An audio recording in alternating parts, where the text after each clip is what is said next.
ప్రతిసారి high heels వేసుకొని అన్ని చేయలేం కదా. అంటే హైట్ ఉన్న అమ్మాయి అయితే అన్నిటికి అంత కంఫర్టబుల్గా ఉండదేమో.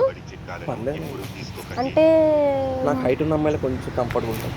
ప్రతిదానికి ఎత్తుకోలేం కదా. అంటే ఎత్తుకుంటే కొంచెం బాగుంటుంది కదా. బాగుంటుంది కానీ మాకు చేతుల నొప్పులు ఇప్పుడు బాగానే ఉంటుంది స్టార్టింగ్లో, తర్వాత మాకు అప్పుడు స్టూల్ వేసుకుందాం. ఇంట్లో నీళ్లు పోసి వెంచిన పూలను పట్టించుకోడత్తా నీ కొడుకు. ఎన్ని స్టూల్ అనుకుంటాం. మనకి నచ్చితే కొనుక్కోవడానికి రోడ్డు మీద బాగాలేనట్టుంది కదా. నాకు కొంచెం ఫోన్ ఇస్తే వెళ్తాను కదా, టైం అవుతుంది. అరే వెళ్దూలే అబ్బా, కాసేపే కదా. ఇప్పటికే చాలాసేపు అయింది. అచ్చా, ఎంతసేపు అయిపోయింది ఏంటి? చాలాసేపు అయిపోయింది. చాలా ఏమైపోలేదు కానీ ఇప్పుడు ఏంటి మరి? ఏముంది, అలా వెళ్తాం గర్ల్ ఫ్రెండ్తో పార్కులో కూర్చుంటాం, తుప్పల్లోకి వెళ్తాం, అన్నీ అవుతుంటాయి అంతే. పార్కులో కూర్చుంటాం, తుప్పల్లోకి వెళ్తాం, అన్నీ అవుతుంటాయి అంతే. అన్న గొంతన్న నన్ను దేకడే వస్తా నీ కొడుకు. మనం వెళ్దాం.